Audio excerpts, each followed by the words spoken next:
Okay, so they are sharing the pot. And then next year we'll know if it's going to work or not.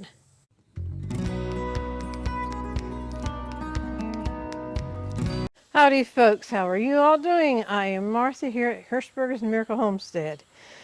And I am going to be starting on planting our fall garden. The sun just came out, but it had been an overcast. They're calling for rain this afternoon. So I'm going to go and get some seeds in the ground. And then next week we'll probably be planting our beans, green beans and lima beans. So today we're doing the cucumber, zucchini, and the calangia is a beautiful flower, grows about 2 feet tall, and the flower is also an edible flower. So we'll see how that turns out. But with that have a pop of color to it, we're going to put that here at the corner of the ramp.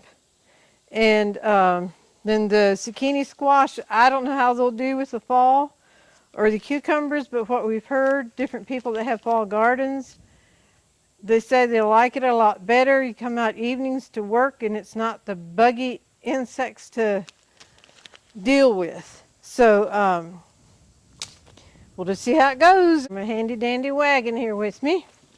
But this spring, when it was time to plant our summer garden, life was happening and our garden didn't happen. So that's what inspired us to try a fall garden. For the actual planting of them, I'm going to pull you in and we're going to be right down here together on the dirt. And this is what the seeds look like. A triangle here. And then going on around. You see a little bit of the flower there? Have any of you eaten any of these flowers?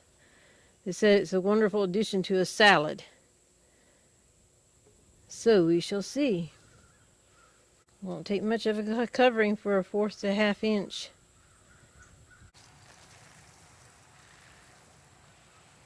Just a gentle spray here. And they said this is a cool weather plant, flower, so hopefully when the cool weather comes in, it'll handle it well. Now we're going to head on out there to plant a hill squash and some cucumbers and some more of the calandulas out there. Last year we had the lima beans that climbed. This year they're bush beans. So we thought we would put cucumbers in the center pot there and then let the cucumbers climb and put calandulas on the other side of that to put a pop of color in the garden. I need to run up there and get my wagon. You know what? I'm going to get my John Deere tractor and hook it up.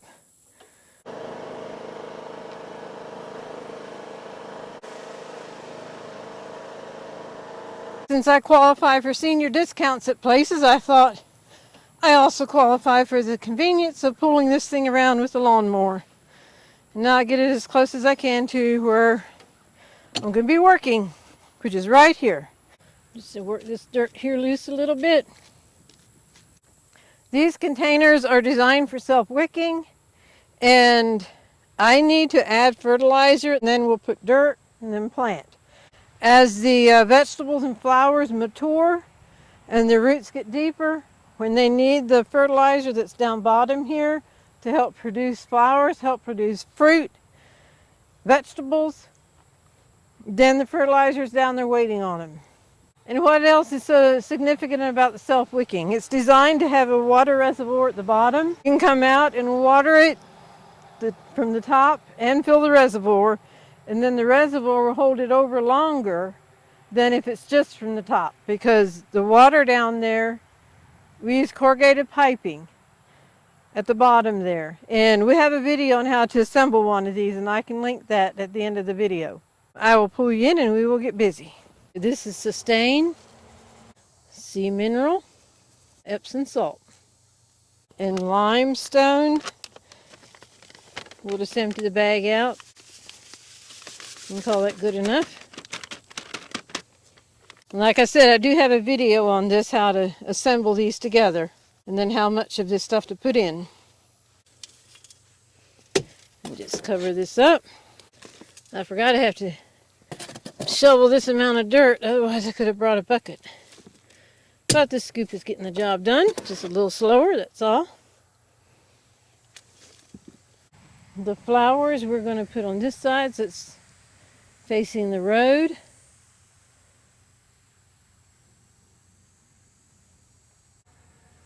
So tiny.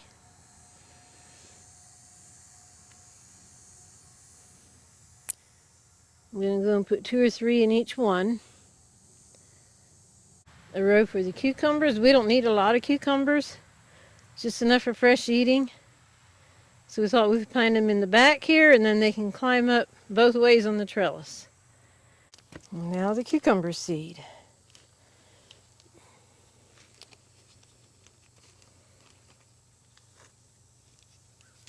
Sprinkle these in.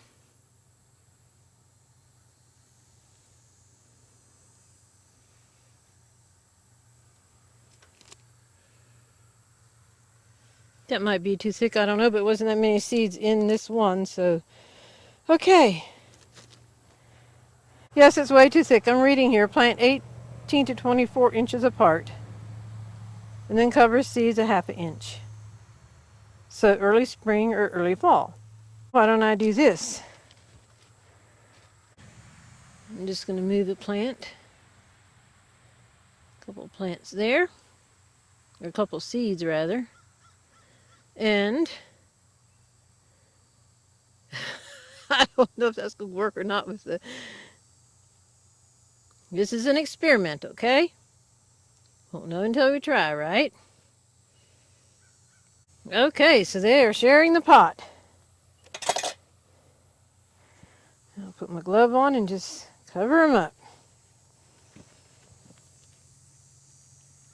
And then next year we'll know if it's going to work or not. Okay, they are tucked away in there.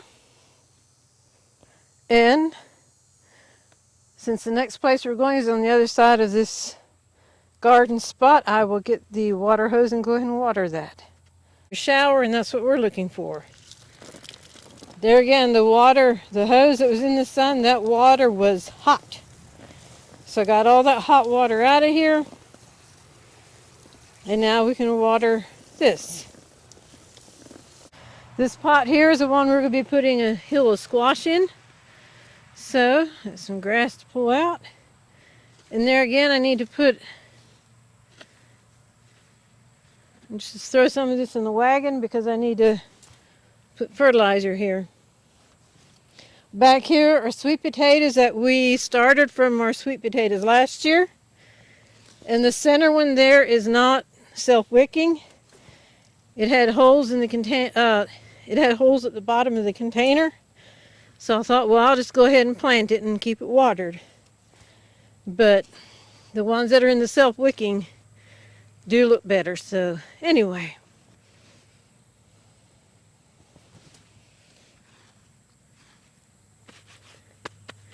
Okay, I'm going to put a little bit of fertilizer down here now and then fill it with dirt and get the squash in.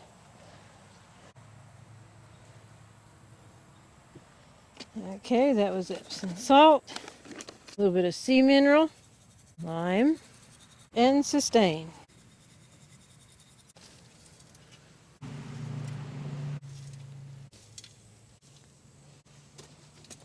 Okay, I'd say that's enough. We had squash in this one last year and it did well. Zucchini squash.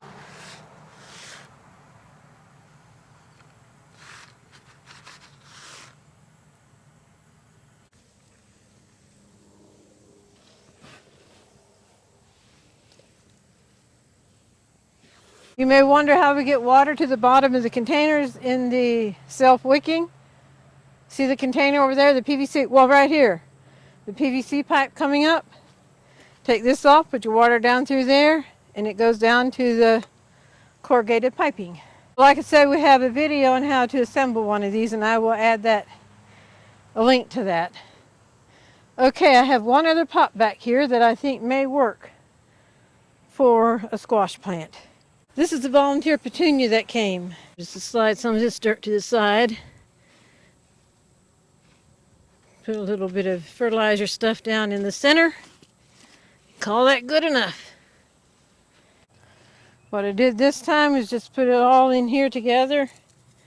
And I'll put that in there and then cover it up. It's one thing nice about containers, you can just put them where you need them. There we go. That feels a little flatter too. Okay, let me get more dirt in there. This ground fabric makes it so nice that you can have your containers out here and you don't have to deal with a lot of weeds. And you may wonder where we got all these storage containers. Well, years ago when Dorothy and I were caregivers to our parents and Buddy, why, we needed something that we could do a lot of work from home. And so we'd empty out storage units and bring stuff home and clean it up. And then one of us could go to flea markets and auctions or jockey lots or wherever to sell this stuff. Well, the other one was at home taking care of the duties at home. Well, a lot of the storage units had stuff in containers. And some of the containers were used to resell stuff in, and then others we kept. Until we got to this stage of our life that we decided to do some self-wicking gardening. We had between 20 and 30 containers that we could start off with. Now, these here we did buy, but containers like that came through the storage units, or we'd buy things at estate auctions. So, but I will say, sun is hard on plastic, and it will get brittle. This is the third, maybe fourth year. I know it's the third year for a lot of the containers. And one of them over there where we just planted the cucumbers and the flowers, one of those containers I wanted to catch myself on earlier today. And I put my hand down on it and catch it, and it crumbled. It's still usable, but to move it to another spot, that would not be a good idea. All right, I'd say that's good enough. Let me see if I can prop up that flower a little bit better.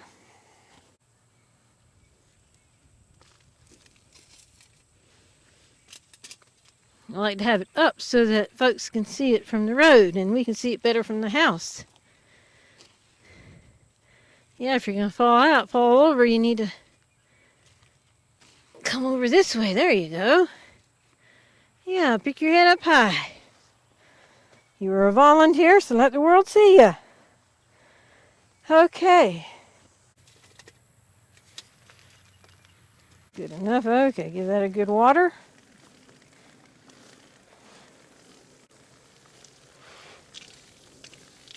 To begin with, you'll want to keep it watered from the top when the plants are young and tender.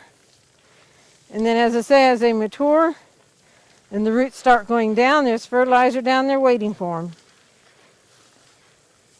And at that point, we can also start watering through the PVC pipe. We'll give this one a water.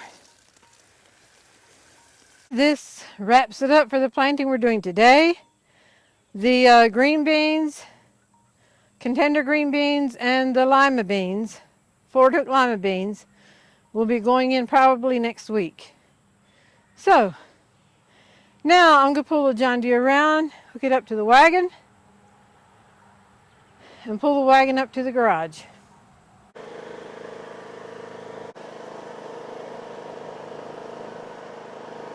There's one thing left to do yet, and that is put the wagon in the garage beside the lawnmower.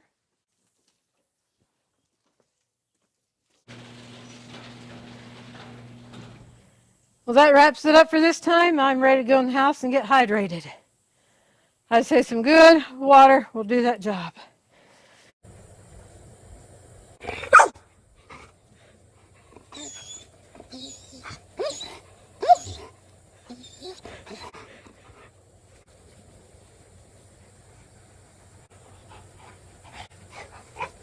Have you got your ball? I welcome you to the golden thought of this episode. I am Martha, and this is our brother Marvin, he's also my twin brother, and he's better known as Buddy. The golden thought for today: to plant a garden is to believe in tomorrow. And how true that is. I thought with the planting I did today, that would be a good one to go with today's. Because we're planting with harvest in mind. If it wouldn't be with harvest in mind, it would not be worth the time and energy and money that it takes to be planting. Because you can't have a successful garden without investing time and energy into it. To plant a garden is to believe in tomorrow. For some reason, this just reminded me of little children too. All the time and energy that's invested in the children. It's because we believe in the children, we believe in the future of the children, and it's worth the time and energy put into the little children to prepare them for tomorrow. So God bless you as you raise your children up. Thank you for joining us for today's episode. We appreciate each and every one that watched our video. We hope you've been blessed and inspired. We thank you, and God bless.